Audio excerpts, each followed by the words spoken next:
I like buying real estate. When I started buying real estate, I had no idea. I had no money, I had no credit. Today, literally, I could buy just about anything that I want. But it's not because of money, it's not because of credit, it's not even because of experience.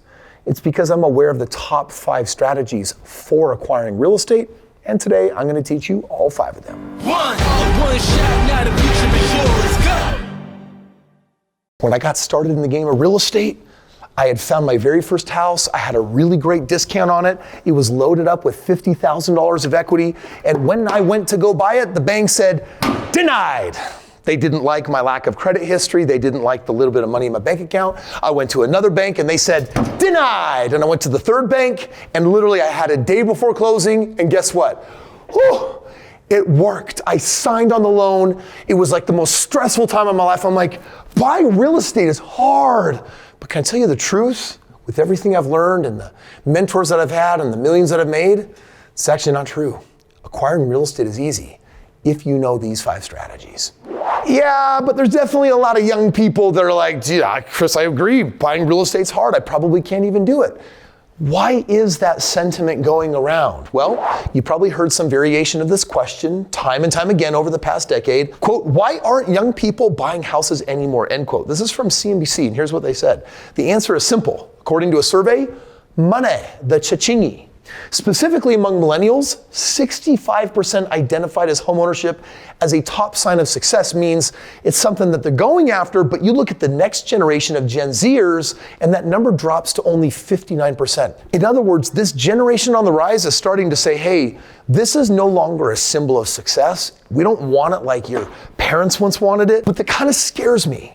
Because when you take a look at what people's assets look like when they go into retirement, more than half of their money is not a house, it's the equity in the house. So what happens when you obliterate home ownership? Well, it gets really, really scary. Like, you realize that $50 billion are being deployed right now between other hedge funds and Blackstone, and you know what they want to do? Over the next decade, they want to buy up 10% of the real estate housing market. They want to turn it into a forced rental market. Home ownership is kind of going away. Greed, for lack of a better word, is good. Greed is right. Greed works. But do you really want to know why these hedge funds are buying all this real estate? It's the same reason that Gen Zers and Millennials aren't buying. They smell the money. And for the next 2 decades, real estate is going to be one of the most lucrative investments, and here's why. Stanley Thomas wrote the book Millionaire Next Door, and what he revealed after documenting all of these people that have become millionaires is that a majority of that millionaire-ness came from owning a home. When they moved out of it, they didn't sell it, they rented it, and they got another, and often they held 2 or 3 homes, and that was enough to make them a millionaire. I got my hands on that information when I was 22 years old. You know what I decided? I decided that I wanted to own like 100 homes. And 4.5 years later, I had a start. I had my first 25 homes. Those 25 homes built me a net worth of $1.6 million, although I did all of that with less than $5,000 to my name. Why? Well, it's because I learned these acquisition strategies, and I'm going to share some of my favorites with you. These are 5 ways to acquire real estate with low upfront capital. Okay, the first strategy is new as of the last couple of years. It's called a DSCR loan. The debt service coverage ratio, or DSCR, is a measure of cash flow available to pay current debt obligations. This is a cool creation. It's a loan that basically says, hey, we know that rental rates haven't gone up yet, and when you buy real estate, it's hard to rent it out for positive cash flow. But if you own a house and you can rent it out for positive cash flow, we'll definitely give you a DSCR loan. Now, that's great news for investors like me, because when I buy real estate, I don't plan on going negative. When I take this house and I rent it out and I get a mortgage for $1,500 a month, and the renter pays me $1,900 a month, I'm $400 of cash flow, positive. And because of that, I can secure a DSCR loan. DSCR loans give you the ability to compare the monthly cash flow of the property. If the property cash flow is more than the loan payment, then you can qualify for the loan. Here's what makes them great. Number 1, it's much easier to qualify than traditional mortgages. Number 2, they cover all types of rental properties. And number 3, you can build a rental portfolio a whole lot faster off of this kind of loan. This is definitely something that you want to look into, because it's not about your personal finances. It's about you finding a deal that makes money. Number 2, you have first-time homebuyer loans. This, by the way, doesn't mean that you're buying your first house. It really just means that you're buying a house that is going to be a primary residence to you, meaning you're going to move into that house. So this might be the fourth house you've ever bought, but if it's for you and your family, that's also a first-time homebuyer loan option. First-time homebuyer loans offer incredibly low rates, which can help tremendously if you have limited savings. Fannie Mae, a government organization, offers first-time homebuyers the chance to buy a foreclosed property for as little as 3% down on their Home Path program. The low rate gives you the opportunity to acquire real estate at a low cost, which can lead to growing your investment portfolio. You've got this property right here, and it costs $300,000, so 3% is just shy of 10 grand. It's $9,000. If it's an investment property, you should be putting 20% down. And do you know what 20% is on $300,000? That is, read 'em and weep, $60,000.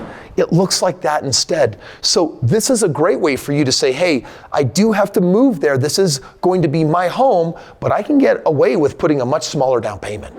Number 3, seller financing. Seller financing, also known as owner financing, is a real estate transaction where the seller takes on the role of the lender. This allows the buyer to make a payment directly to the owner of the home rather than securing a traditional mortgage. Buyers who might not qualify for a traditional mortgage due to poor credit or limited financial history can secure seller financing a heck of a lot easier. And I have used this to buy so many properties where I've just skipped over the banking process.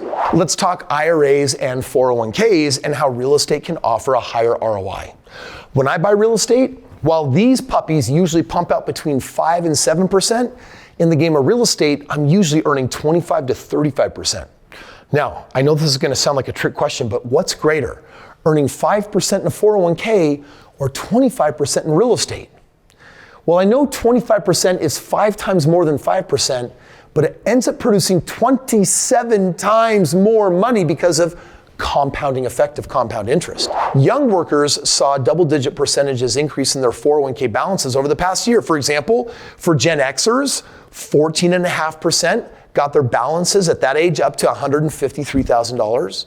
Then you have the younger millennials, you've got a quarter of them that have their balances up to $48,000.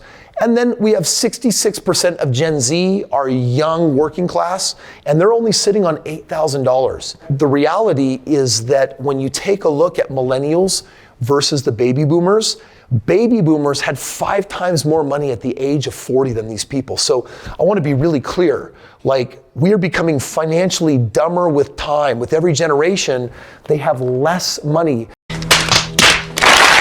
I don't know if it's that they're more distracted by watching videos of Kris Krohn, because you watch this video, you should be making more money. And my 5th and favorite strategy for acquiring real estate is what I call a real estate partnership. It's where someone says, I don't know if I can do the takedown alone, but if I get with some other people, it might become easier. A real estate partnership is an investment strategy that integrates the strength of 2 or more investors into a single investment property. By combining funds, you can mitigate the amount of money that you put into the property, resulting in a much higher ROI. It's crucial to carefully select partners who bring complementary skills or financial resources or a shared vision. And bottom line is, they're people that you can trust. For example, I have people all over the world that say, Kris, I've watched like 1 million of your videos. I know you've transacted over $2 billion worth of real estate spread over 6,500 projects. And they'll say, what if I take some of my 401k or IRA or savings? Can I and you partner up so that we can put it into real estate and make money together? And that is one of my favorite ways to make millionaires. And let's take that $50,000 from a 401k, and if you leave it in your 401k for 20 years, it's going to triple. It's going to be worth $160,000. Put that same $50,000 into real estate earning 25%, and it ends up yielding over 20 years, not $160,000, $4.3 million, 27 times more money. I won't tell you what my historical ROIs have been because it's way bigger than that number, but needless to say, real estate is a great place for you to stash some cash. But if you're not confident in doing it on your own, there is a way for you to partner with me. And if you click the link below, you can learn about that. In fact, I'll give you all the details in that link on how we come together as a team, and I'll show you how I've done this for over 1,000 people. It's pretty freaking rocking. By the way, if you own a home and it's gone up in value, please don't sell that. That might be one of the biggest mistakes of your life. And if you want to know why, click right here. And I made a whole video showing you way smarter things to do with keeping your home than selling it.